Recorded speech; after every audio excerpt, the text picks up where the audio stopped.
Saya menolak memberikan tunjangan kepada mertua sebesar 20 juta rupiah setiap bulan. Mereka menggugat saya ke pengadilan. Suami saya berkata, penghasilanmu besar, jadi kamu harus memberi lebih banyak. Di pengadilan, saya hanya mengucapkan 2 kalimat yang membuat seluruh ruang sidang hening seketika. Digugat oleh mertua sendiri ke pengadilan untuk menuntut tunjangan bulanan sebesar 20 juta rupiah. Sang menantu direktur tidak meneteskan air mata setetes pun. Hanya dengan 2 kalimat tajam di depan persidangan, ia berhasil membongkar seluruh konspirasi pemerasan yang keji, membuat seluruh keluarga suaminya menanggung malu yang teramat sangat. Kisah apa yang sebenarnya tersembunyi di balik drama bakti ini? Mari kita simak bersama. Jakarta, di penghujung musim kemarau, udara mulai terasa lebih sejuk menjelang malam. Melangkah keluar dari gedung kaca kantor pusat perusahaan, setelah rapat dewan direksi yang berlangsung lebih dari 3 jam, saya merasakan seluruh tubuh saya lelah luar biasa. Di usia 35 tahun, menduduki kursi direktur pemasaran di sebuah perusahaan multinasional besar, dengan gaji bulanan melampaui angka 9 digit, banyak orang yang melihat saya dengan kagum, memuji saya sebagai wanita karier yang sukses. Namun, sedikit yang tahu di balik setelan blazer yang rapi dan senyum profesional itu, ada tekanan tak terhingga yang tak terlihat. Tekanan dari target penjualan, tekanan dari persaingan bisnis, dan yang paling menakutkan adalah tekanan yang mengintai di dalam rumah saya sendiri. Saya singgah di supermarket di lantai dasar kompleks apartemen mewah kami di kawasan Kebayoran Baru, Jakarta Selatan. Saya memilih sendiri sayuran segar, potongan daging sapi berkualitas, dan beberapa jenis buah yang disukai oleh kedua mertua saya. Sejak mereka pindah dari rumah lama mereka di Tebet untuk tinggal bersama kami, saya selalu berjanji pada diri sendiri untuk menjadi menantu yang berbakti. Sesibuk apapun pekerjaan saya selalu berusaha pulang lebih awal untuk memasak makan malam, memastikan semua kebutuhan rumah tangga, dari tusuk gigi hingga tisu toilet, terpenuhi dengan baik. Suami saya, Bima, adalah seorang karyawan kantor biasa, dengan gaji 15 juta rupiah sebulan. Saya tidak pernah membanding-bandingkan pendapatan kami.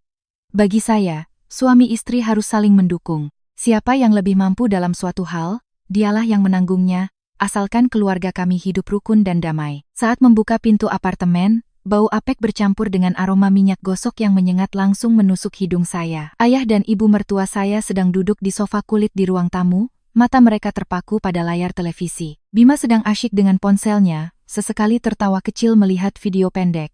Tidak ada satupun yang mengangkat kepala untuk melihat saya atau sekadar bertanya apakah saya lelah setelah seharian bekerja. Saya diam-diam membawa belanjaan ke dapur, menyingsingkan lengan baju, dan mulai memasak. Menu makan malam ini adalah sayur asem, ikan gurame goreng, dan sambal terasi. Semua adalah masakan khas Sunda yang secara khusus diminta oleh ayah mertua sejak pagi. Meja makan sudah tertata. Uap panas mengepul dari hidangan, tetapi suasana di rumah terasa dingin yang aneh. Ibu mertua mengambil sumpitnya, mengaduk-aduk sepotong ikan, lalu menghela napas panjang. Helaan napas itu sepertinya sudah lama ditahan dan baru kini bisa diluapkan. Beliau meletakkan sumpitnya, lalu dengan suara sedih mulai mengeluh tentang usia tua dan tubuh yang rapuh. Katanya, belakangan ini persendiannya sering ngilu, setiap malam sulit tidur. Ayah mertua menyambung, mengeluh bahwa penglihatannya semakin kabur. Membeli obat-obatan dan suplemen di apotek sekarang harganya sangat mahal. Dengan lembut, saya menyajikan semangkuk sayur asem ke tangan ibu mertua, menasihati mereka dengan halus, besok, ayah dan ibu periksa kesehatan saja di rumah sakit internasional, semua biaya pengobatan dan rumah sakit akan saya tanggung sepenuhnya. Namun, sepertinya ucapan saya tidak sesuai dengan skenario yang telah mereka siapkan. Ibu mertua mendorong mangkuk itu, menatap lurus ke wajah saya dengan tatapan serius. Dengan suara lantang, beliau menyatakan bahwa pemeriksaan medis hanyalah solusi sementara. Yang mereka butuhkan adalah jaminan finansial untuk kemandirian di hari tua. Beliau langsung meminta saya dan Bima untuk memberikan 20 juta rupiah setiap bulan. Diserahkan langsung ke tangan mereka sebagai biaya hidup dan dana darurat. Nasi di mulut saya tiba-tiba terasa pahit. 20 juta bukanlah jumlah yang terlalu besar bagi pendapatan saya, tetapi ini adalah tuntutan yang sangat tidak masuk akal sehingga saya tidak bisa menerimanya. Saya meletakkan sumpit, menarik napas dalam-dalam untuk tetap tenang. Dengan nada selembut mungkin, saya mencoba menganalisis kondisi keuangan keluarga kami yang sebenarnya. Saya mengingatkan bahwa seluruh biaya hidup di rumah ini, mulai dari tagihan listrik, air, iuran pengelolaan apartemen, uang belanja harian, hingga sumbangan untuk acara suka dan duka di keluarga besar pihak suami maupun saya, semuanya saya yang menanggung. Suami saya, Bima, setiap bulan hanya berkontribusi 5 juta, sisanya ia simpan untuk keperluan pribadinya. Lebih dari itu, kedua mertua saya tidak dalam kondisi kekurangan. Mereka menerima uang pensiun bulanan yang jika digabungkan mencapai 15 juta rupiah. Belum lagi rumah lama mereka di Tebet yang disewakan sebagai toko, setiap bulan rutin menghasilkan 10 juta rupiah. Sepasang lansia yang tidak perlu memikirkan biaya makan dan tempat tinggal, dengan pemasukan bersih 25 juta rupiah setiap bulan, mengapa mereka masih membutuhkan tambahan 20 juta lagi? Saya dengan lembut mengusulkan tunjangan sebesar 4 juta rupiah setiap bulan, sebagai uang tambahan bagi mereka untuk kegiatan arisan dan kumpul-kumpul dengan teman-teman pensiunan di lingkungan mereka. Begitu saya selesai bicara, raut wajah ibu mertua langsung berubah. Beliau menggebrak meja dengan keras, membuat beberapa mangkuk keramik bergetar. Dengan suara tinggi, beliau memaki saya, menyebut saya menantu perhitungan, berpenghasilan ratusan juta sebulan, tetapi pelit kepada mertua sendiri. Beliau menggunakan kata sedekah untuk menggambarkan uang 4 juta yang saya tawarkan. Ayah mertua ikut menimpali, menuduh saya sombong karena punya uang, meremehkan keluarga suami, dan tidak tahu balas budi. Saya menoleh ke arah Bima.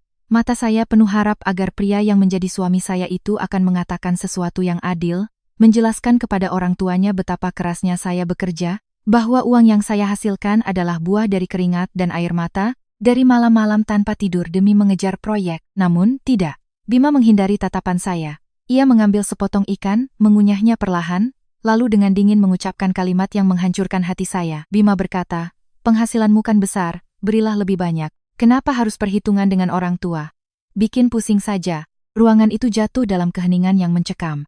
Ucapan Bima bagaikan sember air es yang disiramkan ke wajah saya, melunturkan semua rasa hormat dan cinta yang saya miliki untuk keluarga ini. Saat itu saya sadar, di mata mereka, saya bukanlah menantu atau istri. Saya hanyalah mesin pencetak uang, sebuah alat yang bisa mereka eksploitasi untuk memuaskan keserakahan mereka yang tak berdasar. Rasa sepi yang menyakitkan mencekik tenggorokan saya.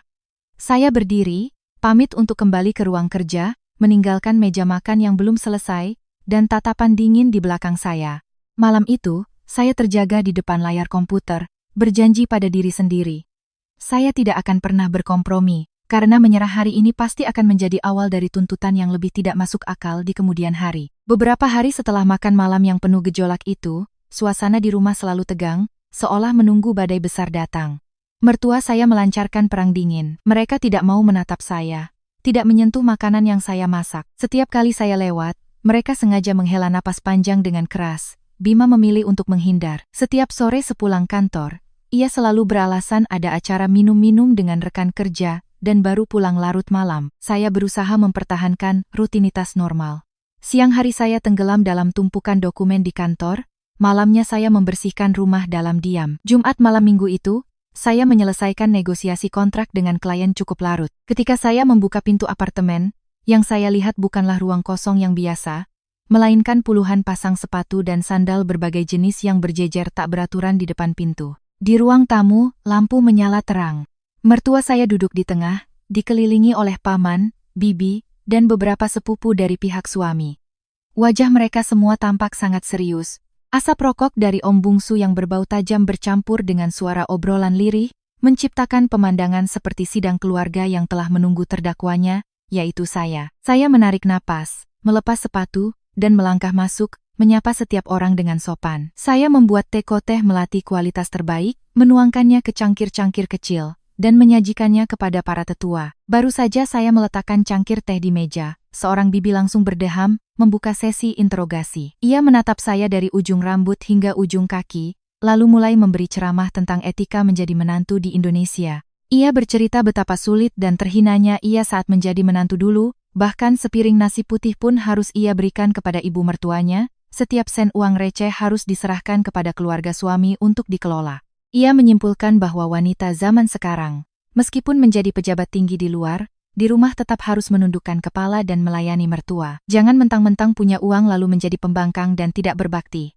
Seorang paman menyesap tehnya, melanjutkan ucapan bibi dengan nada bijaksana. Katanya, keluarga besar ini sejak dulu dikenal tertib dan beradab, tidak pernah ada cerita anak membiarkan orang tuanya kekurangan. Ia mengkritik saya, seorang direktur berpenghasilan miliaran, berpakaian mewah, dan mengendarai mobil mahal, tetapi tega membiarkan mertuanya meminta uang untuk biaya hidup. Ia menuntut saya untuk segera mentransfer 20 juta rupiah setiap bulan seperti yang diminta mertua saya, sebagai cara untuk menjaga nama baik keluarga, agar di luar sana Bima tidak diejek sebagai suami yang hidup di bawah bayang-bayang istri. Selama setengah jam, saya duduk diam mendengarkan omelan, tuduhan, dan tekanan moral yang dirancang untuk menyudutkan saya. Kerabat suami saya, seperti aktor yang sedang memainkan sebuah drama yang naskahnya telah disiapkan oleh mertua saya. Mereka tidak peduli benar atau salah, tidak mau mendengar penjelasan saya, hanya fokus memaksa saya mengeluarkan uang. Bima duduk meringkuk di sudut sofa, tidak berani mengangkat wajahnya untuk menatap saya sekalipun. Sikap pengecutnya membuat saya semakin muak. Ketika ceramah itu mulai berulang, saya memutuskan untuk tidak lagi diam. Saya meminta izin kepada para paman dan bibi untuk berbicara. Saya berdiri tegak, suara saya lantang dan jelas, seperti saat saya memimpin rapat di perusahaan. Saya menatap wajah setiap kerabat satu persatu, perlahan-lahan menyajikan angka-angka yang konkret. Saya sangat menghormati paman dan bibi sekalian, menghormati etika sebagai menantu. Namun, bakti bukan berarti buta dan tidak masuk akal. Izinkan saya untuk transparan mengenai keuangan keluarga di sini, agar semua bisa mendengar. Ayah dan ibu mertua saya setiap bulan menerima pensiun sebesar 15 juta rupiah.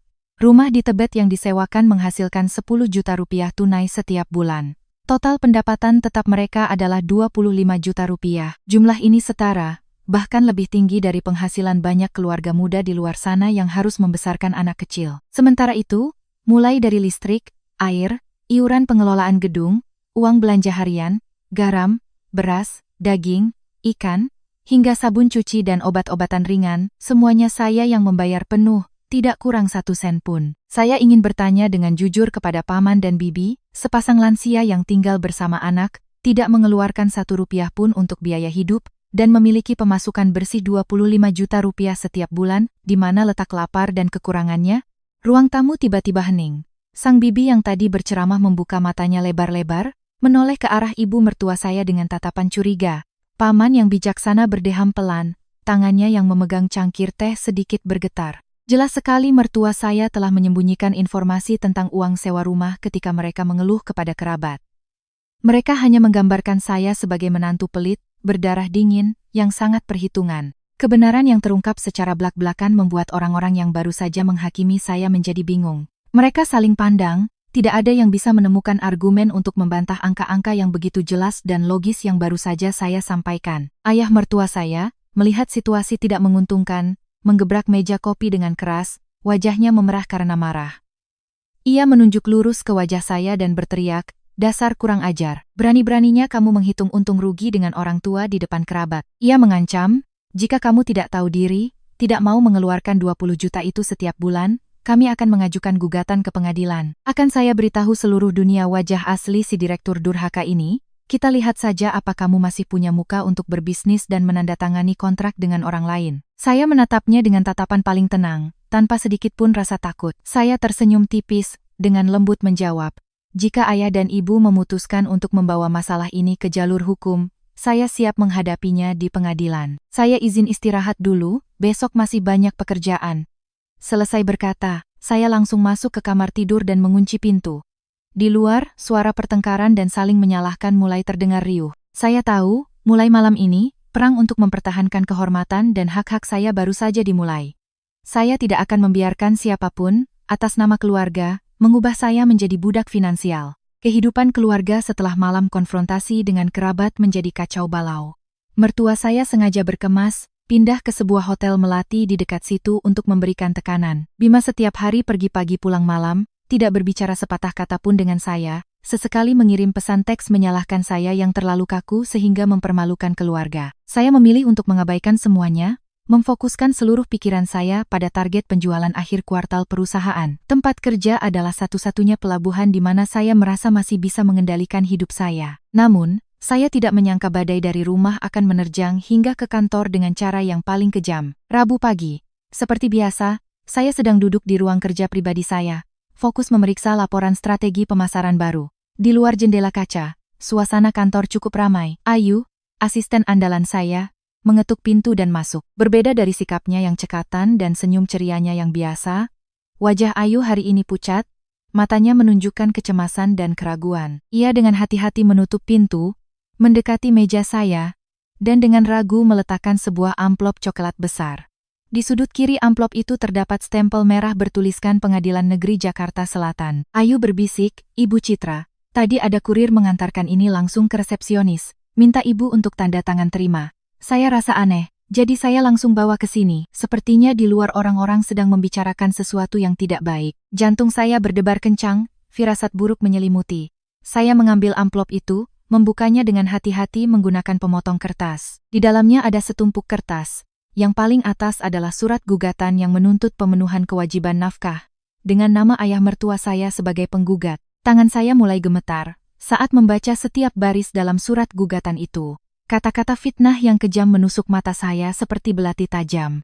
Gugatan itu menggambarkan saya sebagai menantu yang tidak tahu berterima kasih dan tidak tahu balas budi, yang sombong karena jabatan dan berpenghasilan ratusan juta rupiah sebulan, hidup dalam kemewahan dan pemborosan. Mereka melukiskan citra sepasang orang tua yang renta dan sakit-sakitan, yang sepanjang tahun harus hidup prihatin dengan sisa makanan dingin, sakit tanpa punya uang sepeser pun untuk membeli obat karena mengalami kekerasan finansial dari menantunya. Mertua saya menuntut pengadilan untuk memaksa saya memberikan tunjangan sebesar 20 juta rupiah setiap bulan untuk menjamin standar hidup minimum. Mereka juga menuntut pengadilan untuk menagih uang tunjangan dari tahun-tahun sebelumnya yang mereka anggap telah saya abaikan. Saya meletakkan tumpukan kertas itu di meja, memejamkan mata erat-erat. Sungguh tidak bisa dipercaya. Orang-orang yang pernah saya anggap sebagai orang tua kandung, yang telah saya rawat dengan sepenuh hati selama bertahun-tahun, bisa memutarbalikkan fakta, mengarang kebohongan yang begitu terang-terangan, hanya karena tidak berhasil memeras uang. Pengkhianatan ini lebih menyakitkan daripada luka fisik manapun. Mereka tidak hanya ingin memeras uang saya. Mereka ingin menghancurkan kehormatan, reputasi, dan karier yang telah saya bangun dengan mengorbankan seluruh masa muda saya. Saya membuka pintu ruang kerja, berjalan ke area umum untuk mengambil segelas air. Suasana riuh tadi tiba-tiba senyap. Puluhan pasang mata karyawan di bawah saya diam-diam tertuju pada saya. Bisik-bisik terdengar dari area pantry. Saya samar-samar mendengar seorang staf HRD bergosip dengan rekannya. Katanya, "Lihat Bu Citra begitu glamor, ternyata di rumah menyiksa mertuanya. Katanya orang tuanya sampai harus menggugat demi uang beli obat." Yang lain menimpali, zaman sekarang memang susah ditebak. Luarnya cantik, tapi hatinya kejam. Kemarahan membuncah di dada saya, tetapi saya berusaha menahannya. Di dunia bisnis ini, menunjukkan kelemahan sama saja dengan bunuh diri. Saya mengambil gelas air, berjalan dengan punggung tegak dan langkah mantap kembali ke ruang kerja. Saya mengunci pintu, duduk, dan menelepon Bima. Setelah dering ketiga, ia baru mengangkatnya.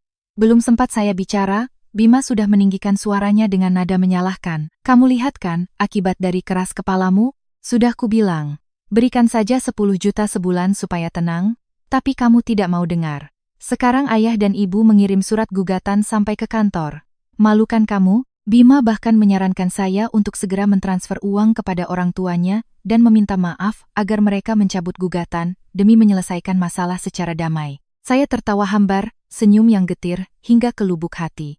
Suami yang saya harapkan menjadi sandaran yang kokoh, ternyata adalah komplotan yang mendorong saya ke jurang. Ia sama sekali tidak peduli dengan perasaan saya, tidak peduli bahwa saya difitnah dan dipermalukan. Ia hanya ingin saya mengeluarkan uang untuk membeli kedamaian palsu demi citra keluarga bahagianya. Dengan dingin saya menjawab Bima, "Bersiap-siaplah. Saya tidak akan pernah mundur dari pemerasan keji ini, bahkan jika harus mengorbankan seluruh pernikahan kita." Setelah menutup telepon, saya membuka laptop dan mencari nomor telepon Pak Taufan, seorang teman lama yang merupakan pengacara spesialis kasus perdata. Sudah waktunya saya menggunakan senjata hukum untuk melindungi diri saya sendiri. Saya memanggil Ayu ke ruangan, menyerahkan kepadanya tugas-tugas operasional harian Departemen Pemasaran. Saya berjanji pada diri sendiri, kesabaran dan kemurahan hati saya telah diinjak-injak hingga batasnya. Pengadilan bukanlah tempat bagi mertua saya untuk berakting. Itu akan menjadi panggung di mana saya akan membongkar semua kebenaran tergelap dari keluarga ini. Meskipun harus berdiri sendiri melawan seluruh dunia, saya akan berjuang sampai akhir untuk mendapatkan kembali nama baik dan martabat saya. Malam itu, saya kembali ke apartemen setelah hari kerja yang sangat melelahkan. Ruangan yang sunyi senyap terasa begitu menakutkan. Mertua sudah pindah untuk unjuk kekuatan, dan Bima masih belum terlihat batang hidungnya. Saya mengganti pakaian kantor, membersihkan ruang tamu sekadarnya, lalu memasak semangkuk mie instan dengan sebutir telur untuk diri saya sendiri. Sambil makan, saya melirik surat gugatan yang tergeletak di meja kerja. Setiap kata di dalamnya terasa seperti jarum yang menusuk langsung ke dalam keyakinan yang pernah saya miliki terhadap pernikahan ini. Hampir pukul 11 malam, terdengar suara kunci pintu dibuka. Bima masuk, membawa bau alkohol yang pekat. Ia melemparkan tas kerjanya ke sofa, melonggarkan dasi, lalu menjatuhkan diri dengan lelah. Saya keluar dari dapur, membawa segelas air dingin dan meletakkannya di meja untuknya. Saya berdiri bersedekap, dengan tenang menunggu penjelasan atau setidaknya sikap yang pantas dari pria yang berstatus suami saya. Bima menenggak air hingga habis, matanya yang merah menatap saya dengan sayu. Bukannya bertanya bagaimana saya menghadapi gosip di kantor hari ini, ia malah mulai menyalahkan dengan nada kesal. Katanya saya sebagai istri terlalu perhitungan, hanya karena beberapa juta rupiah membuat seluruh keluarga berantakan. Ia mengoceh bahwa rumah tangga yang tadinya damai, tiba-tiba menjadi kacau karena saya menolak menafkahi orang tuanya, sehingga sekarang, mereka harus tinggal di hotel dan mengajukan gugatan, menjadi bahan tertawaan orang. Saya menarik napas dalam-dalam, menahan amarah yang sudah di ujung tanduk. Saya dengan sabar menjelaskan kembali angka-angka kepada Bima. Saya mengingatkan lagi tentang pendapatan 25 juta rupiah per bulan dari pensiun dan uang sewa rumah di Tebet milik orang tuanya. Saya merinci serangkaian biaya hidup, dari listrik, air, iuran pengelolaan gedung apartemen mewah di Kebayoran Baru ini, hingga setiap suap nasi dan waktu tidur mereka, semuanya saya yang urus. Dengan suara tertahan, saya bertanya pada Bima, dengan pendapatan sebesar itu dan tidak perlu memikirkan pengeluaran apapun, di mana letak kekurangan ayah dan ibu sampai harus memaksa saya memberikan tambahan 20 juta rupiah setiap bulan? Bima mengibaskan tangannya, menepis semua argumen saya.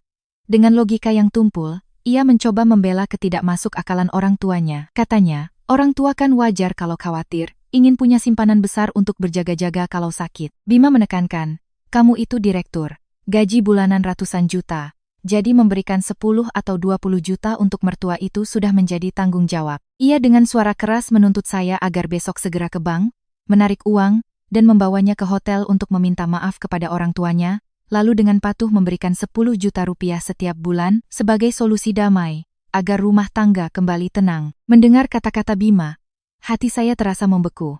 Saya menatap lekat-lekat pria yang telah hidup bersama saya selama bertahun-tahun. Saya tiba-tiba sadar. Ia tidak bodoh atau buta terhadap angka-angka itu. Ia tahu persis bahwa orang tuanya menuntut secara tidak wajar. Tetapi sikap pengecut dan gengsi yang sudah mendarah daging membuatnya memilih untuk menginjak-injak hak-hak istrinya demi kedamaian palsu. Di mata Bima, pengorbanan saya adalah hal yang wajar demi melindungi citra keluarganya. Saya melangkah maju, berhadapan langsung dengan Bima. Dengan suara dingin dan tegas, saya menyatakan bahwa saya tidak akan pernah berkompromi dengan pemerasan terang-terangan ini. Saya tegaskan bahwa uang yang saya hasilkan adalah dari keringat dan kerja keras, dari malam-malam tanpa tidur mengerjakan proyek, bukan jatuh dari langit. Saya mungkin rela menghabiskan ratusan juta untuk biaya pengobatan jika mereka benar-benar sakit. Tapi saya sama sekali tidak akan membuang uang untuk memuaskan keserakahan tak berdasar dari orang-orang yang sengaja ingin menguras harta saya.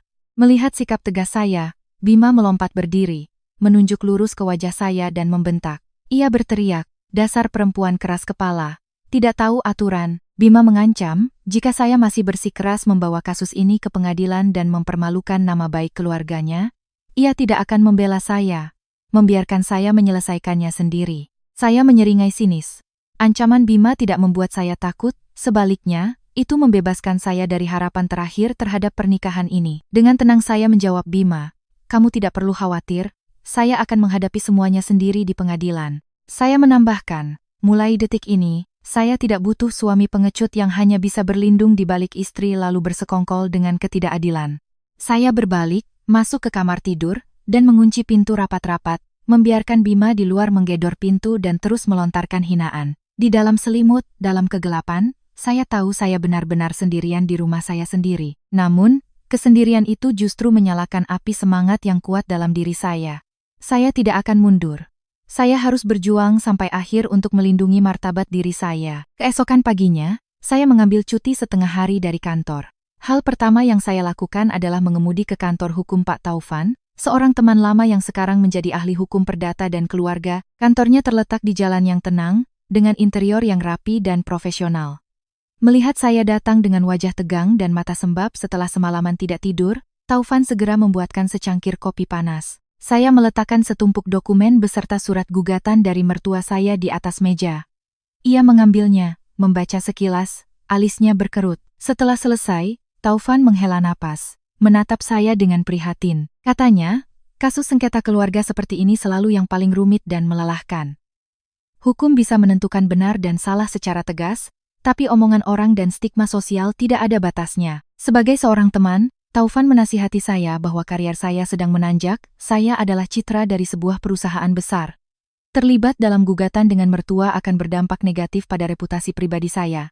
Taufan menyarankan jalur mediasi. Ia menasihati saya untuk mengalah sedikit, mungkin melalui pengacara untuk menegosiasikan jumlah tunjangan yang wajar, anggap saja sebagai cara membeli ketenangan agar bisa fokus bekerja. Ia menjelaskan bahwa jika bertarung di pengadilan, meskipun saya menang, citra seorang menantu yang melawan mertuanya tidak akan terlihat baik di mata publik. Analisis Taufan sangat masuk akal dan realistis. Jika ini sengketa bisnis biasa, saya pasti akan memilih opsi kompromi untuk meminimalkan kerugian. Tapi kali ini berbeda. Masalah ini telah melampaui batas uang, menyentuh harga diri dan batas kesabaran saya sebagai manusia. Saya menggelengkan kepala dengan tegas.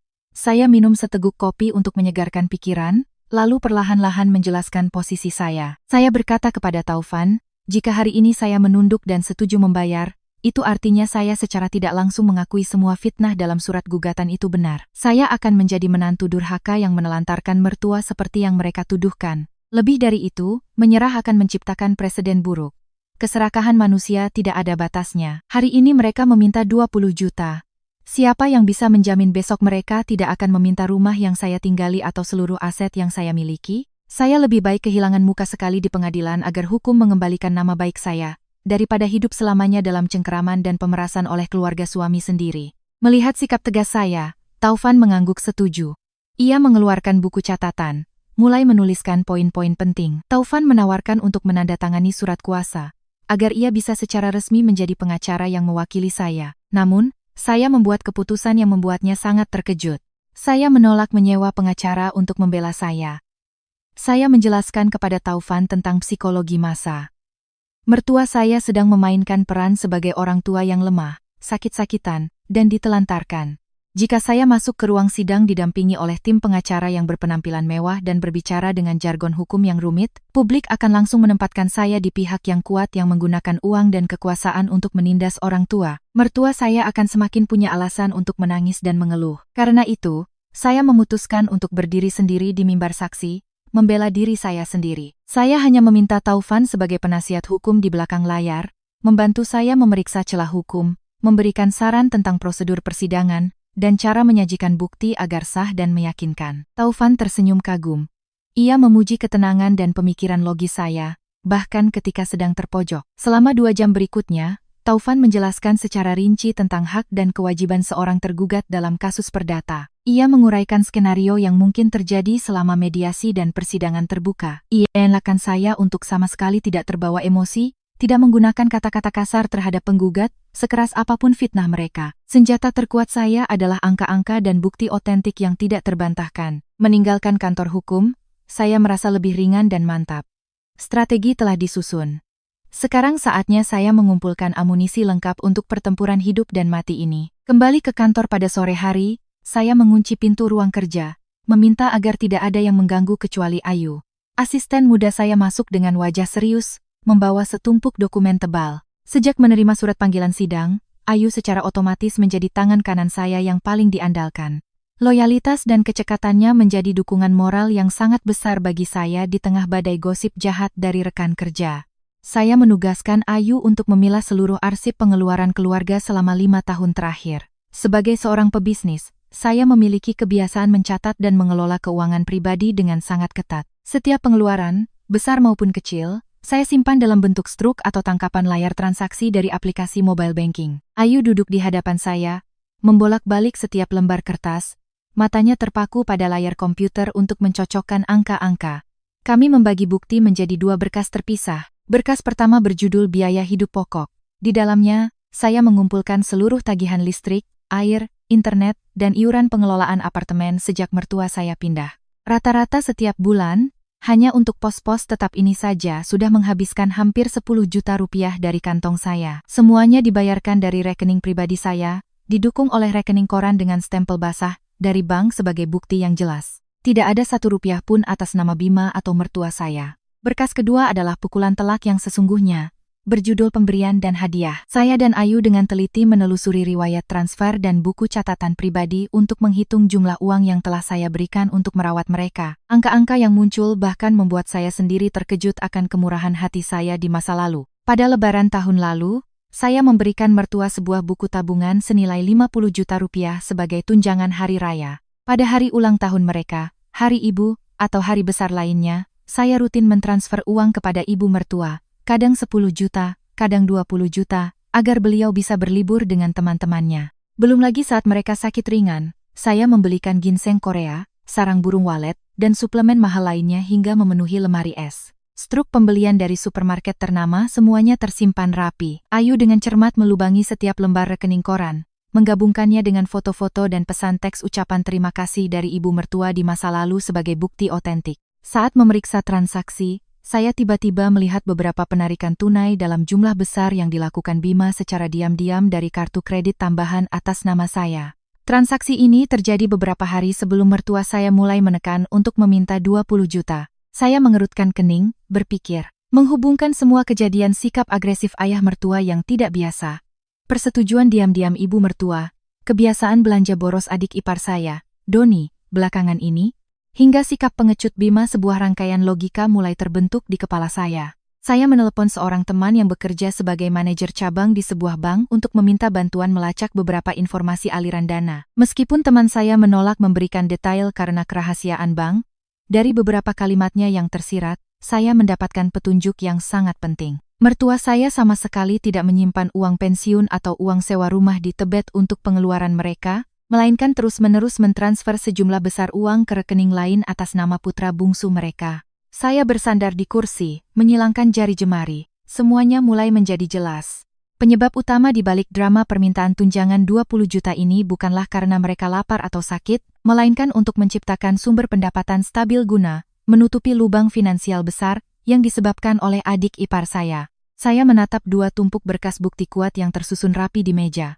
Kertas-kertas tipis ini akan menjadi perisai terkokoh yang melindungi saya di pengadilan. Ini akan membuktikan dengan lantang bahwa saya tidak hanya telah memenuhi kewajiban sebagai menantu, tetapi juga menanggung bagian tanggung jawab dari seorang suami yang tidak berguna. Ayu mengangkat wajahnya menatap saya, suaranya penuh kekesalan. Melihat tumpukan rekening koran ini baru terlihat betapa baiknya ibu kepada mereka. Tega sekali mereka memfitnah ibu habis-habisan. Kali ini di pengadilan, ibu harus tuntaskan, hancurkan kebiasaan serakah dan menindas orang lain itu. Saya mengangguk dan tersenyum. Senyum yang penuh percaya diri. Saya berkata kepada Ayu, tenang saja. Saya tidak berniat balas dendam atau menyudutkan siapapun. Tapi saya akan menggunakan kebenaran dan hukum untuk mengajari mereka batas dari kemurahan hati. Semua persiapan telah selesai. Tinggal menunggu hari di mana saya akan berhadapan langsung dengan mereka yang sengaja mencoreng nama baik saya. Dan saya akan membuat mereka menunduk meminta maaf atas kebohongan yang telah mereka ciptakan. Minggu sore itu, saya memutuskan untuk beristirahat di rumah daripada lembur di kantor seperti biasa. Suasana di apartemen sangat sunyi, hanya terdengar dengungan mesin pemurni udara di sudut ruangan. Bima pamit bertemu klien sejak pagi. Tapi saya tahu ia hanya mencari alasan untuk menghindari suasana yang menyesakan ini. Sekitar pukul 5 sore, saya mengganti pakaian dengan setelan olahraga tipis, berniat turun ke supermarket di lantai dasar untuk membeli buah segar dan berjalan-jalan santai di sekitar taman kompleks. Kompleks apartemen mewah di Kebayoran Baru tempat saya tinggal memiliki taman yang sangat luas, rindang oleh pepohonan, dan dilengkapi banyak bangku untuk penghuni bersantai. Baru saja saya keluar dari lobi lift, saya sudah mendengar suara riuh dari area air mancur. Dari kejauhan, kerumunan sekitar 10 orang sedang mengelilingi beberapa bangku di tengah taman. Tidak lain adalah mertua saya. Mereka berpakaian lebih sederhana dari biasanya. Ibu mertua memegang kipas anyaman tua, terus mengipas-ngipas. Wajahnya dibuat sepilu mungkin. Di sekeliling mereka berdiri Pak RT, Bu Anis pemilik warung kelontong, Tante Maya tetangga lantai bawah, dan beberapa lansia yang sering berolahraga sore. Saya berhenti di balik pohon, diam-diam mengamati. Ibu mertua saya sedang sesenggukan menyeka air mata. Dengan suara sedih ia mengeluh. Ia bercerita kepada kerumunan bahwa anak dan menantunya tinggal di apartemen mewah hidup bergelimang harta, tetapi tega mengusir orang tua kandungnya ke jalan. Ia memfitnah saya sebagai menantu jahat, yang karena punya banyak uang jadi meremehkan keluarga suami, menelantarkan mereka selama beberapa hari. Ia berkata bahwa mereka sudah tua dan sakit-sakitan, meminta 20 juta untuk biaya obat dan pegangan hari tua, tetapi saya dengan kejam menolak dan memaki mereka sebagai benalu. Ayah mertua yang duduk di sebelahnya juga terus menimpali, mengeluh bahwa moral masyarakat sekarang sudah rusak, menantu perempuan berani naik ke atas kepala mertuanya. Para tetangga yang mendengar cerita itu tampak sangat marah. Bu Anis mencibir, lihat saja penampilannya selalu necis, pergi kerja naik mobil mewah, ternyata hatinya sempit. Pak RT mengerutkan kening, berniat nanti akan menelepon manajemen gedung untuk menegur perilaku keluarga saya. Mulut tetangga bagaikan pisau tak terlihat, tajam dan menyakitkan. Jika saya terus diam dan menghindar, kehormatan saya di kompleks apartemen ini akan hancur lebur. Saya menarik napas dalam-dalam, mengeluarkan ponsel dari saku, menyalakan mode rekam suara, lalu berjalan santai ke arah kerumunan. Kemunculan saya yang tiba-tiba membuat bisik-bisik dan gosip langsung berhenti. Ibu mertua saya, melihat saya mendekat, buru-buru pura-pura batuk dan menghindari tatapan saya. Saya menjaga sikap yang sangat tenang, tersenyum tipis, mengangguk menyapa Pak RT dan para tetangga dengan sopan. Saya berdiri tegak berhadapan langsung dengan ibu mertua, dengan suara lantang saya berkata, "Permisi, Bu. Saya dengar ibu bercerita ke semua orang kalau saya mengusir ayah dan ibu dari rumah, menelantarkan, dan menolak memberikan uang obat. Hari ini, di depan Bapak dan Ibu tetangga sekalian, izinkan saya untuk meluruskan semuanya sekali, agar tidak ada salah paham dan saya tidak dicap buruk." Ibu mertua saya panik, hendak menghentikan saya dengan berteriak lebih keras, tapi saya tidak memberinya kesempatan. Saya menatap para tetangga, dengan jelas menyampaikan angka-angka bukti yang telah saya siapkan dengan matang. Saya mengumumkan dengan tegas bahwa mertua saya saat ini menerima pensiun sebesar 15 juta rupiah per bulan. Selain itu, mereka memiliki sebuah rumah di kawasan Tebet yang disewakan dengan harga 10 juta rupiah. Total pendapatan tetap mereka adalah 25 juta rupiah setiap bulan. Selama 5 tahun mereka tinggal bersama kami, seluruh biaya mulai dari garam, beras, listrik, air, hingga iuran pengelolaan gedung, semuanya saya yang membayar. Bahkan uang untuk liburan, hadiah lebaran, totalnya mencapai ratusan juta, semua saya penuhi tanpa pernah kurang 1 sen pun. Saya berhenti sejenak, menatap tajam ke mata ayah mertua saya, dan bertanya dengan nada dingin, "Ayah, Ibu, pendapatan 25 juta sebulan, tinggal di apartemen mewah tanpa mengeluarkan biaya sepeser pun, sakit ada asuransi internasional yang saya belikan, jadi di mana letak kekurangan dan kelaparan kalian sampai harus memaksa menantu memberikan tambahan 20 juta setiap bulan? Kalian bilang saya sombong karena uang. Lalu struk pembelian ginseng dan suplemen mahal yang memenuhi kulkas itu, siapa yang membayarnya?" Seluruh taman menjadi hening seketika. Bu Anis pemilik warung terbelalak kaget. Pak RT menatap ibu mertua saya dengan penuh kecurigaan. Orang-orang yang tadi mencela saya kini tampak sangat bingung. Kebenaran yang diungkap dengan angka-angka yang sangat meyakinkan menghancurkan total drama korban miskin yang baru saja mereka bangun. Menyadari situasi telah berbalik, para tetangga mulai berbalik mengkritik mertua saya. Tante Maya mencibir, "Pendapatan 25 juta sebulan kok masih mengeluh? Banyak orang tua di kampung hidup susah dengan uang 2 juta saja. Bapak dan ibu ini terlalu enak hidupnya jadi aneh-aneh." Pak RT dengan tegas menegur ayah mertua saya sebagai orang tua yang mengarang cerita bohong, memfitnah menantunya, dan merusak kerukunan warga. Mertua saya berdiri terpaku, wajah mereka pucat pasi. Mereka tidak menyangka saya berani membuka pendapatan real mereka di depan umum. Kebohongan mereka terbongkar. Ayah mertua saya karena malu menjadi marah, menarik tangan istrinya dan langsung pergi meninggalkan kompleks, tidak berani mengucapkan sepatah kata pun untuk membela diri. Kerumunan tetangga pun bubar. Beberapa menepuk bahu saya memberikan simpati, menasihati saya untuk tidak mempedulikan tuntutan tidak masuk akal itu. Saya berdiri di tengah taman, menekan tombol simpan pada rekaman di ponsel saya. Rekaman berdurasi lebih dari 10 menit ini berisi semua fitnah kejam dari ibu mertua dan kesaksian para tetangga bahwa ia tidak bisa memberikan alasan yang sah untuk permintaan 20 juta itu. Ini akan menjadi senjata yang sangat penting untuk melengkapi berkas bukti saya di pengadilan. Kebenaran, seberapapun diputarbalikkan, selama kita teguh mengungkapnya dengan ketenangan dan logika, cahaya keadilan pasti akan datang. Malam mulai turun, lampu-lampu jalan di Jakarta mulai memancarkan sinarnya melalui jendela kaca. Saya masuk ke dalam apartemen, melepaskan sepatu olahraga, merasa sedikit lega setelah konfrontasi langsung di taman tadi sore. Namun, jauh di lubuk hati, sebuah pertanyaan besar, terus mengusik. Saya harus menemukan jawabannya. Mengapa mertua saya rela mempertaruhkan harga diri, bahkan ikatan keluarga, untuk melakukan hal bodoh seperti menggugat menantunya ke pengadilan hanya demi 20 juta sebulan? Pasti ada alasan yang sangat mendesak di baliknya. Bima sudah duduk termenung di sofa, memegang remote TV, mengganti saluran tanpa tujuan. Melihat saya pulang, ia mengangkat wajah dengan tatapan lelah dan penuh penghindaran. Saya langsung ke dapur, menuangkan segelas air, dan meletakkannya dengan keras di meja kaca di depan Bima. Suara benturan itu memecah keheningan yang menyesakkan di ruangan itu. Saya menarik kursi, duduk berhadapan dengan suami saya, bersedekap, menatapnya dengan tajam. Saya memulai percakapan dengan nada rendah tapi sangat tegas. Tadi sore aku bertemu ayah dan ibu di taman. Mereka memfitnahku di depan semua tetangga. Tapi aku sudah meluruskan semuanya. Saya menekankan bahwa dengan pendapatan 25 juta sebulan, mereka lebih dari cukup untuk hidup nyaman. Tuntutan mereka untuk 20 juta lagi bukan karena butuh uang obat, juga bukan untuk pegangan hari tua. Ada alasan lain. Bima terkejut, remote TV di tangannya jatuh ke sofa. Ia berusaha tetap tenang. Dengan canggung berkata, saya hanya berprasangka. Orang tua memang begitu, suka khawatir berlebihan. Jangan dibesar-besarkan. Saya menyeringai dingin. Saya membuka tas, mengeluarkan buku catatan yang telah saya siapkan bersama Ayu.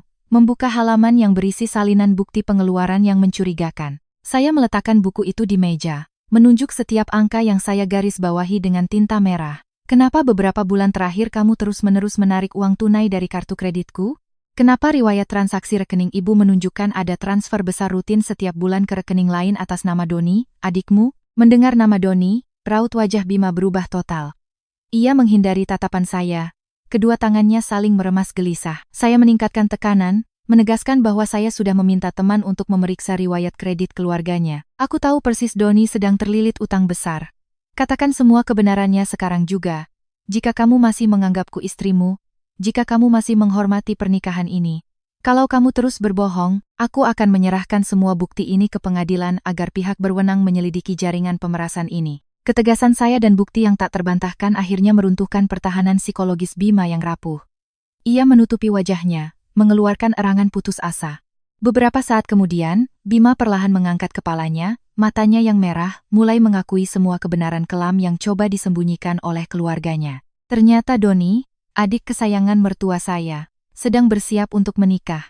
Demi pamer kepada keluarga calon istrinya, Doni nekat membeli sebuah apartemen mewah dengan sistem cicilan, KPA. Namun, gaji Doni sebagai karyawan biasa sama sekali tidak cukup untuk membayar cicilan pokok dan bunga bulanan yang mencapai hampir 40 juta rupiah. Mertua saya, karena terlalu menyayangi putra bungsunya, dan tidak ingin ia diremehkan oleh keluarga calon besan, memutuskan untuk menanggung utang itu. Mereka menghabiskan seluruh tabungan dan uang pensiun untuk membantu Doni, tetapi jumlah itu tidak ada apa-apanya dibandingkan utang yang sangat besar. Mereka tidak mau menjual atau menggadaikan rumah di Tebet karena takut kehilangan sumber pendapatan pasif bulanan. Sebagai gantinya, mereka mengalihkan target kepada saya. Mereka berdiskusi dengan Bima untuk menyusun rencana, menggunakan tekanan keluarga, menggunakan kata bakti dan moralitas untuk memaksa saya mengeluarkan 20 juta rupiah setiap bulan. Mereka ingin menguras hasil jerih payah saya untuk membayar cicilan apartemen putra kesayangan mereka secara rutin. Seluruh drama keluhan tentang kemiskinan, sakit-sakitan, hingga surat gugatan yang dikirim ke kantor saya, semuanya hanyalah trik pemerasan canggih yang disamarkan dengan kedok tunjangan untuk orang tua. Saya duduk terdiam di kursi, merasa seperti baru saja ditampar dengan keras. Bukan karena saya terkejut dengan kebenaran ini, tetapi saya terkejut oleh tingkat kekejaman dan perhitungan dari orang-orang yang saya sebut keluarga. Mereka tidak menganggap saya sebagai manusia. Mereka tidak peduli dengan malam-malam tanpa tidur saya mengejar target. Tidak peduli dengan tekanan pekerjaan yang membebani saya. Mereka hanya melihat saya sebagai tambang emas tak terbatas untuk dieksploitasi, demi kepentingan egois anak kesayangan mereka. Dan Bima, suami saya, tahu segalanya dari awal. Namun ia memilih untuk bersekongkol dengan orang tuanya, hanya diam melihat saya ditekan, dihina, dan dicemarkan nama baiknya. Kelemahan dan kepengecutannya itu membuat kepercayaan dan cinta saya padanya hancur berkeping-keping. Ruang tamu diselimuti keheningan yang menyesakkan. Bima menundukkan kepalanya, kedua tangannya memegangi kepala, tidak berani menatap saya. Kebenaran di balik tujuan uang 20 juta itu telah terungkap sepenuhnya. Rasa sakit, marah, dan kekecewaan yang mendalam berkecamuk di pikiran saya. Selama 5 tahun menjadi menantu, Saya telah bekerja tanpa lelah untuk menopang ekonomi, merawat mertua dari urusan makan hingga tidur, dengan harapan membangun keluarga yang harmonis. Namun balasannya, di mata mereka, saya selamanya hanyalah orang luar, sebuah mesin ATM otomatis. Saya menarik napas panjang, mencoba menekan gelombang emosi yang bergejolak. Sebagai seorang direktur yang terbiasa menghadapi badai di dunia bisnis, saya tahu bahwa panik atau menangis saat ini hanyalah tanda kelemahan. Saya harus menyelesaikan masalah ini dengan kepala dingin. Saya menatap Bima, mengucapkan kata demi kata. Aku benar-benar jijik dengan keegoisan keluarga ini, dan aku lebih jijik lagi dengan kepengecutanmu. Kamu tahu adikmu berutang di luar kemampuannya. Kamu tahu orang tuamu menggunakan cara kotor untuk memeras istrimu, tapi kamu ikut menekan aku. Demi menjaga gengsi kosong keluargamu, kamu rela menginjak-injak kehormatan dan hak-hak wanita yang telah berjuang bersamamu. Bima mengangkat wajahnya, matanya memohon. Ia meraih tangan saya, dengan panik mencoba membela diri. Aku tahu keluargaku salah, tapi ayah dan ibu hanya karena terlalu sayang pada Doni makanya nekat. Aku mohon padamu, demi pernikahan kita, demi orang tua yang sudah lanjut usia, tolong tarik kembali semua bukti itu. Bima berjanji akan menasihati orang tuanya untuk mencabut gugatan, menyuruh Doni menjual apartemennya untuk membayar utang, dan berharap saya melupakan masalah ini demi keutuhan rumah tangga. Saya menyentakkan tangan saya. Keutuhan rumah tangga. Saya mengulangi frasa itu dengan senyum sinis. Sebuah keluarga yang dibangun di atas kebohongan, pemanfaatan, dan saling menguras, bagaimana bisa disebut bahagia? Saya menggeleng dengan tegas. Batas kesabaran saya telah terlampaui. Saya tidak bisa menutup mata seolah tidak terjadi apa-apa dan terus hidup dalam sarang palsu ini. Dengan nada suara yang tajam, saya memberikan ultimatum terakhir untuk pernikahan ini. Sidang akan tetap berjalan sesuai jadwal. Dan kamu, sebagai saksi, wajib berdiri di depan hakim dan mengakui seluruh kebenarannya. Kamu harus mengakui di depan hukum bahwa orang tuamu tidak kekurangan, dan tujuan sebenarnya dari gugatan ini adalah untuk memaksaku membayar utang apartemen Doni. Saya menambahkan, jika di persidangan nanti kamu tetap pengecut, terus menutupi kesalahan orang tua dan adikmu untuk memfitnahku, maka begitu sidang selesai, surat cerai yang sudah kutandatangani akan langsung kuserahkan ke pengadilan. Aku lebih baik bercerai, lebih baik membagi harta dan pergi dengan tangan kosong, daripada harus hidup dengan seorang komplotan pemeras dan keluarga mertua yang serakah. Mendengar kata cerai, Bima seperti disambar petir.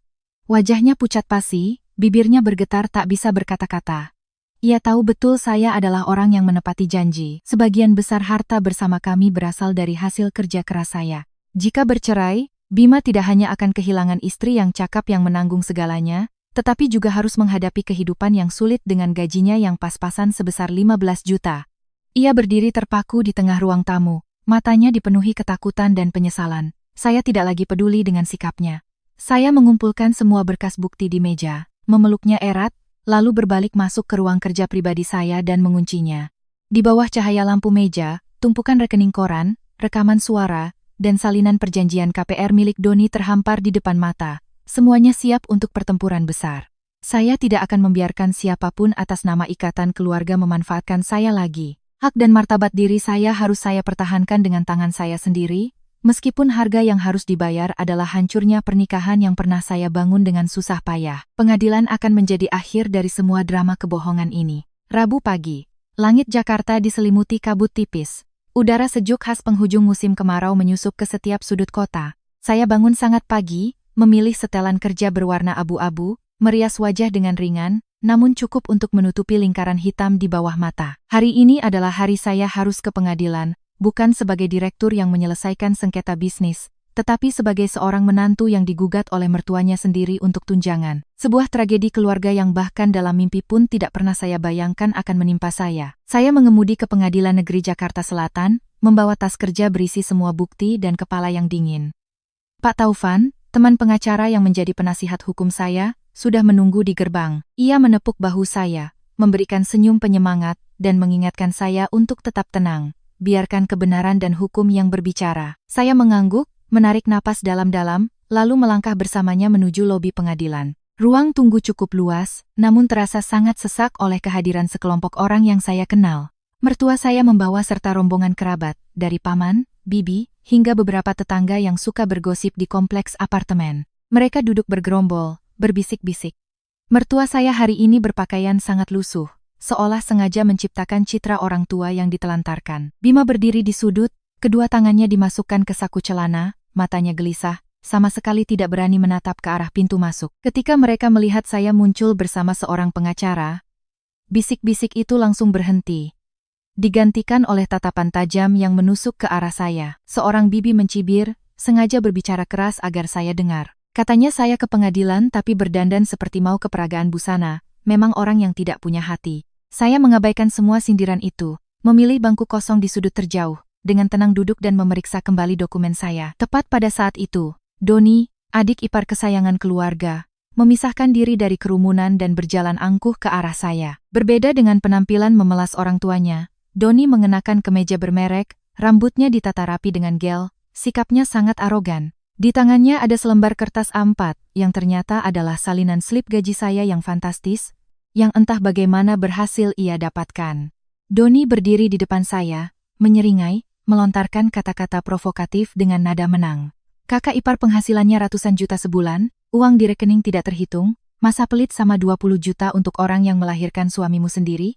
Ia menyarankan saya untuk tahu diri, segera meminta maaf kepada orang tuanya, dan menandatangani kesepakatan tunjangan bulanan, maka ia akan membujuk mereka untuk mencabut gugatan. Doni bahkan mengancam jika saya keras kepala, media dan publik akan membongkar wajah pelit saya, dan kursi direktur saya pun akan terancam. Saya mengangkat wajah, menatap Doni dengan tatapan dingin yang menusuk. Saya sama sekali tidak marah dengan sikap kurang ajarnya. Sebaliknya, saya merasa geli dengan kedangkalan dan keserakahannya. Doni berpikir dengan mengetahui jumlah pendapatan saya. Ia memegang kelemahan fatal saya dan bisa menggunakannya untuk menekan saya. Tapi ia tidak mengerti. Uang yang saya hasilkan adalah dari keringat saya. Uang bersih yang pajaknya saya bayar lunas kepada negara. Tidak ada yang perlu saya malukan atau takuti.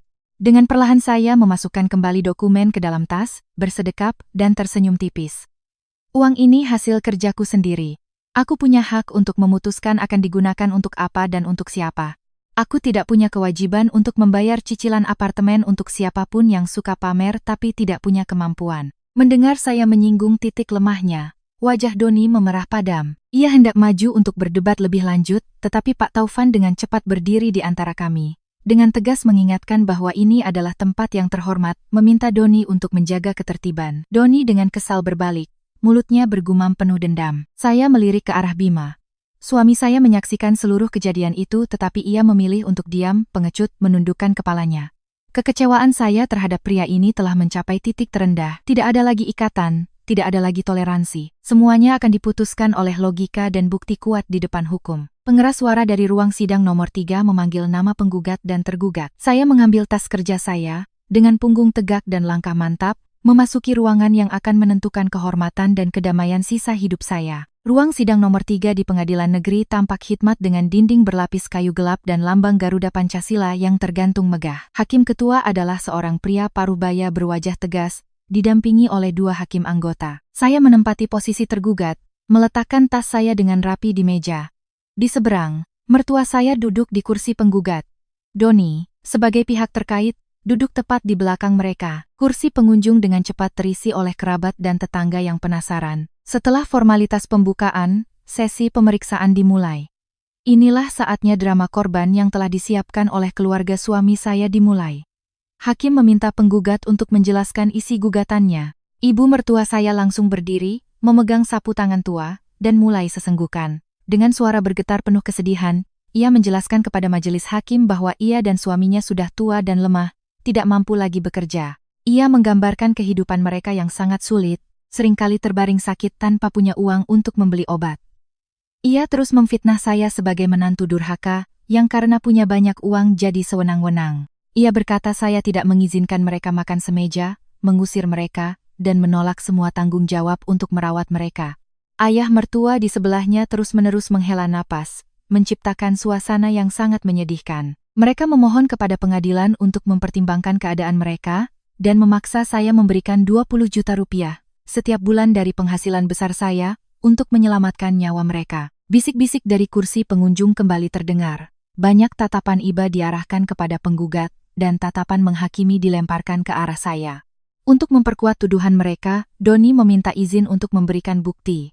Ia dengan percaya diri maju dan menyerahkan salinan rekening koran saya, membuktikan penghasilan saya yang lebih dari 100 juta sebulan. Doni dengan lantang menuduh saya berdarah dingin, punya banyak uang untuk belanja barang mewah dan naik mobil mahal, tetapi sangat pelit kepada orang yang telah melahirkan suaminya. Hakim mengerutkan kening, memeriksa bukti itu, lalu meminta Bima, sebagai suami tergugat dan putra penggugat, untuk naik ke mimbar saksi. Saya duduk tegak, mata saya terpaku pada sosok suami pengecut saya yang gemetar saat melangkah maju. Ini adalah kesempatan terakhir bagi Bima untuk menyelamatkan martabatnya sebagai seorang pria.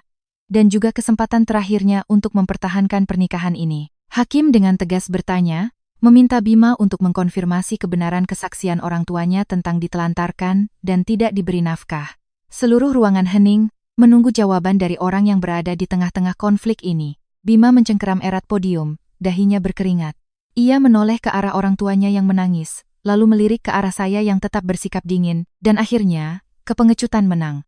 Bukannya dengan berani mengatakan kebenaran bahwa orang tuanya tidak miskin, Bima memilih untuk berkelit. Ia menjelaskan kepada pengadilan bahwa karena pekerjaan istrinya yang sangat sibuk dan penuh tekanan, wataknya terkadang menjadi mudah marah dan kurang perhatian pada mertua. Ia mengatakan urusan makan di rumah terkadang tidak terurus dengan baik, membuat orang tuanya sedih. Mengenai tunjangan 20 juta, Bima berdalih bahwa orang tuanya hanya ingin memiliki dana untuk ketenangan di hari tua, dan berharap pengadilan bisa membantu mediasi agar keluarga kembali rukun. Kesaksian Bima sepenuhnya menghindari inti masalah, secara tidak langsung mengakui bahwa tuduhan orang tuanya memiliki dasar, membuat saya seolah-olah menjadi istri yang tidak peduli, dan menantu yang jahat. Mendengar kesaksian Bima, tangisan ibu mertua semakin menjadi-jadi.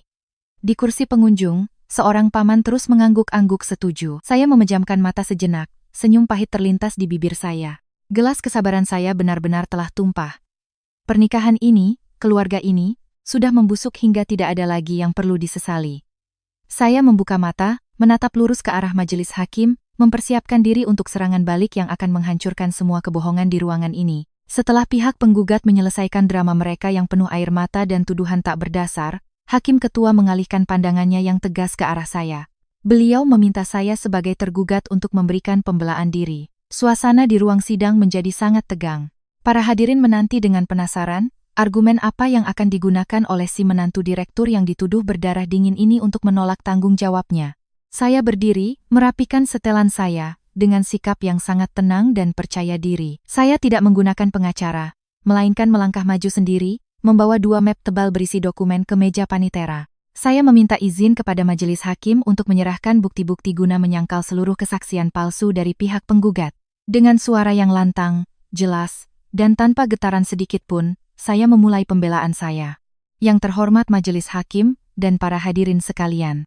Penggugat menggugat saya untuk tunjangan sebesar 20 juta rupiah setiap bulan dengan alasan usia tua, lemah, tidak mampu bekerja, ditelantarkan, dan tidak dinafkahi. Namun, semua itu adalah kebohongan terang-terangan yang bertujuan untuk memeras aset saya. Saya menjelaskan dengan gamblang kepada pengadilan menggunakan angka-angka real.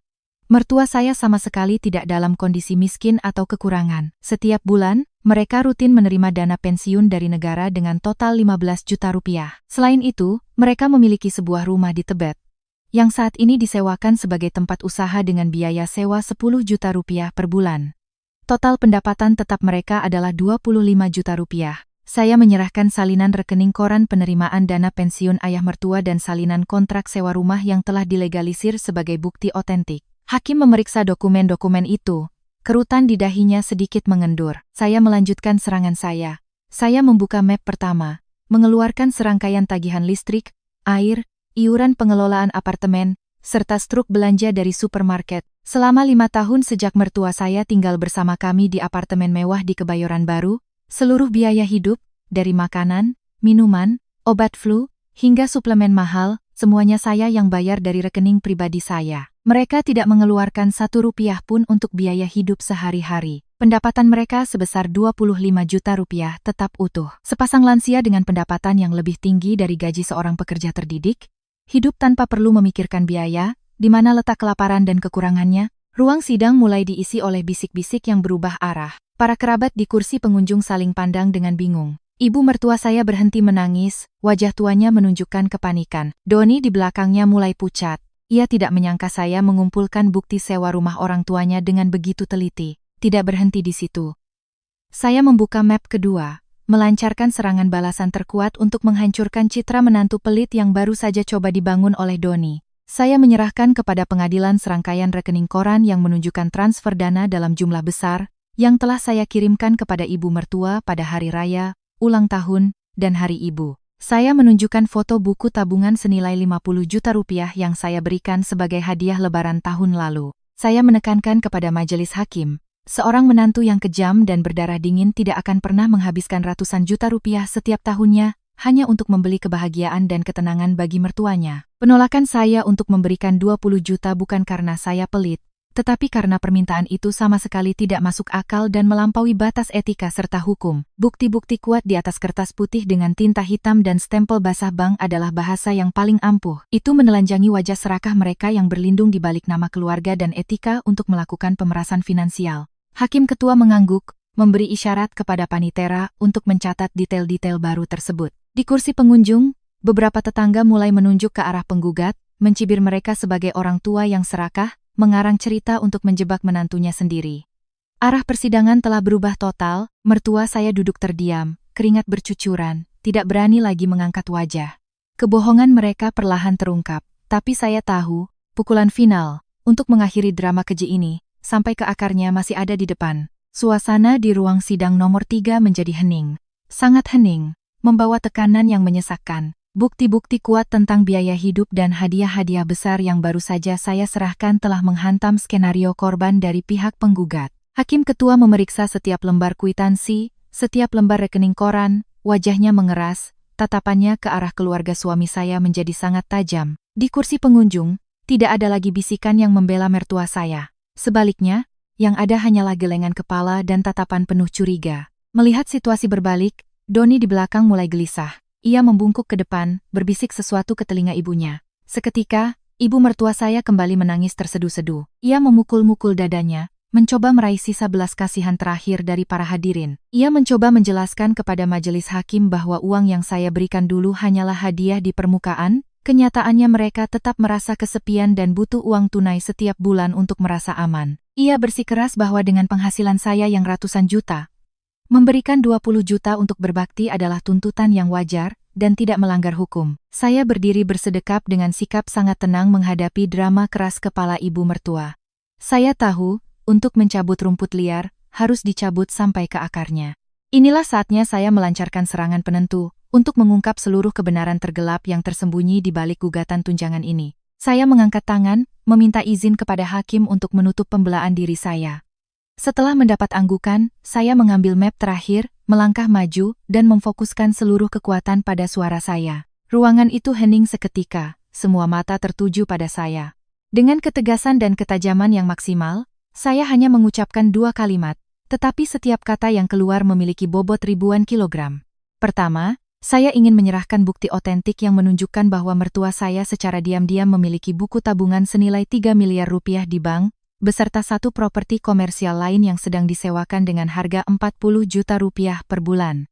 Pendapatan real mereka sangat lebih dari cukup, tidak miskin seperti yang mereka nyatakan. Kalimat saya terdengar seperti guntur di siang bolong. Seluruh ruang sidang hening membisu, para hadirin melongo, saling pandang dengan tak percaya.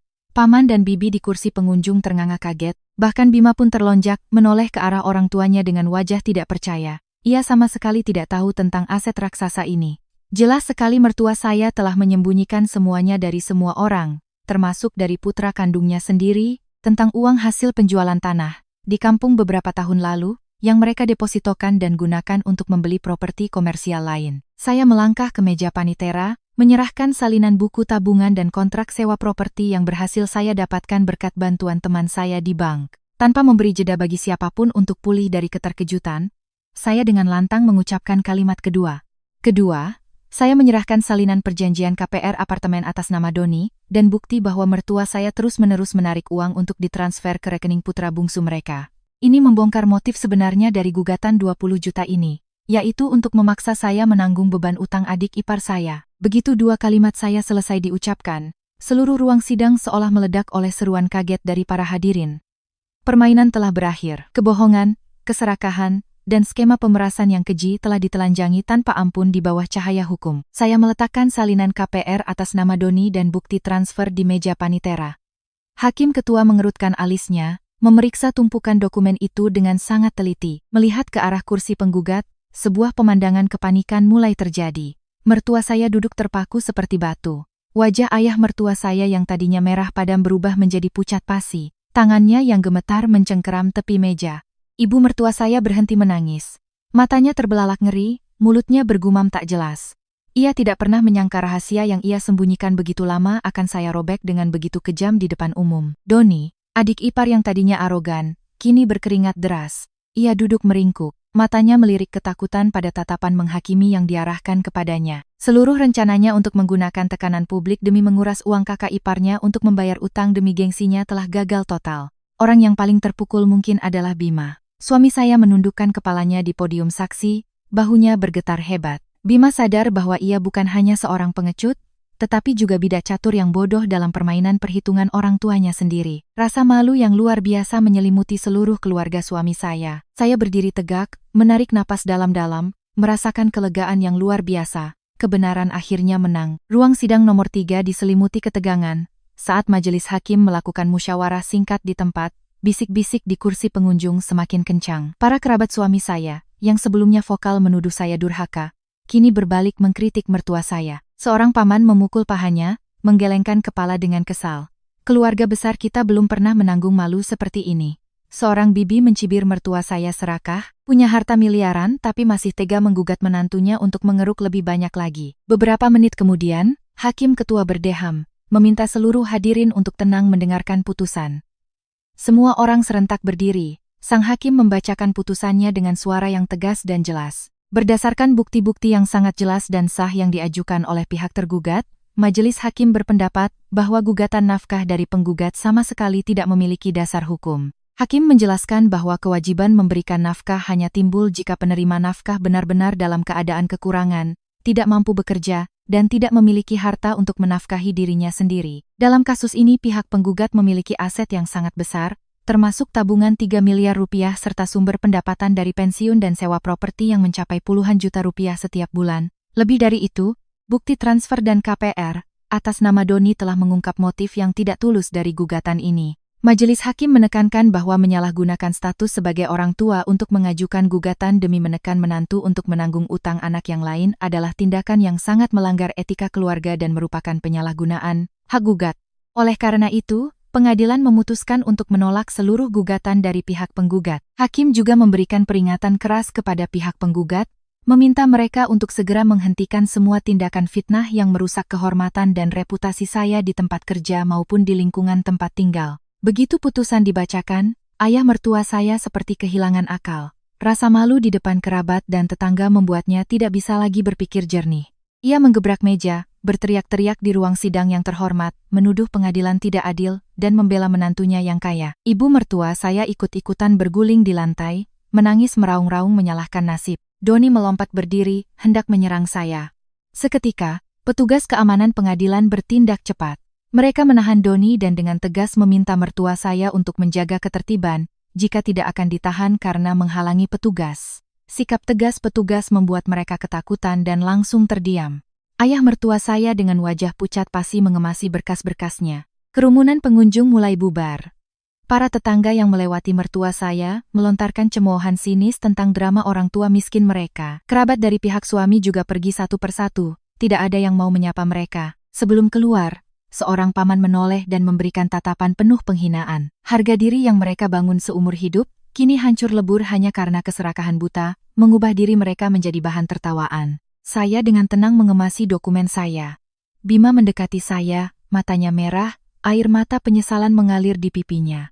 Ia menunduk, dengan suara bergetar mengucapkan kata maaf yang nyaris tak terdengar. Ia telah menyadari betapa mahalnya harga dari sebuah kepengecutan dan gengsi kosong. Saya tidak menjawab, hanya berbalik dan melangkah keluar dari ruang sidang bersama Pak Taufan. Sinar matahari siang menembus jendela kaca gedung pengadilan, terasa begitu cerah. Udara di luar begitu segar. Saya telah memenangkan kembali nama baik saya, berhasil melindungi hak-hak saya dengan logika yang kuat dan kekuatan hukum. Pertempuran ini telah berakhir, tetapi sebuah batas baru dalam kehidupan keluarga kami harus segera dibangun kembali dari awal. Sejak hari persidangan itu, apartemen kami diselimuti keheningan yang anehnya terasa melegakan. Saya kembali ke rutinitas pekerjaan yang sibuk.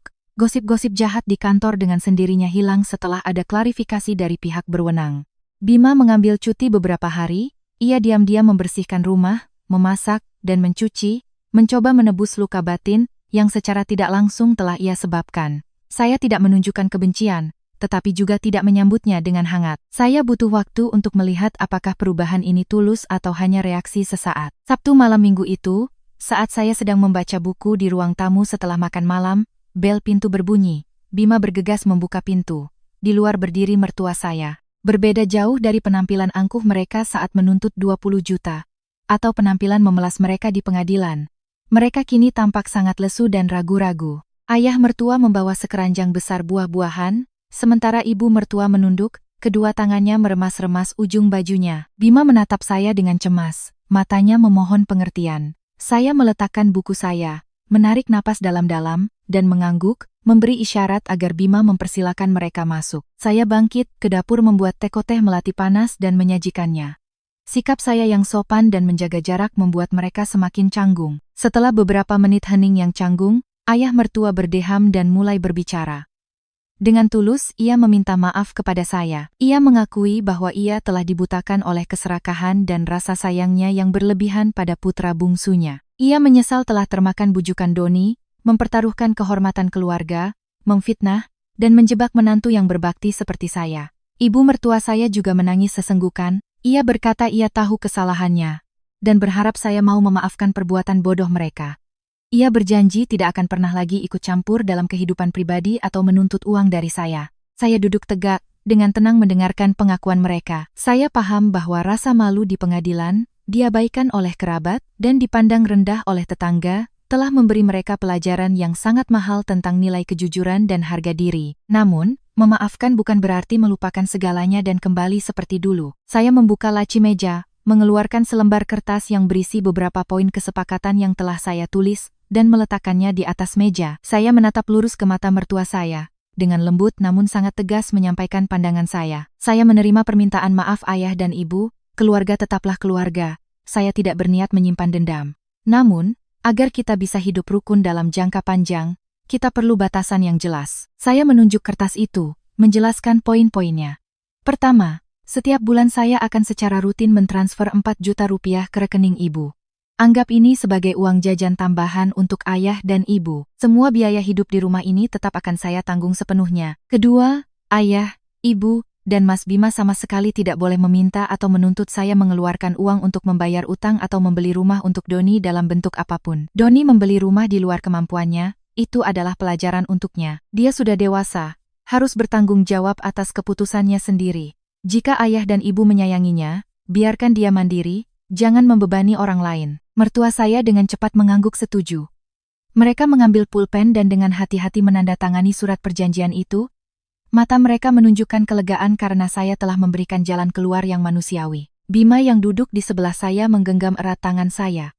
Dengan suara tercekat ia berjanji mulai saat ini akan menjadi suami yang sesungguhnya, yang akan melindungi rumah tangga kami dengan segenap kemampuannya, dan tidak akan pernah lagi membiarkan saya mengalami ketidakadilan. Saya tersenyum. Senyum yang benar-benar tulus dan damai. Dengan ketegasan, logika, dan keyakinan pada hukum, saya tidak hanya berhasil melindungi hak finansial dan martabat saya, tetapi juga membangun kembali tatanan keluarga yang adil dan transparan. Bakti yang sesungguhnya bukanlah kepatuhan buta terhadap tuntutan yang tidak masuk akal, melainkan rasa hormat, pengertian, dan kemampuan untuk menjaga batasan yang diperlukan, agar cinta tidak berubah menjadi beban. Kehidupan keluarga saya kini memasuki babak baru, yang lebih damai dan kokoh dari sebelumnya.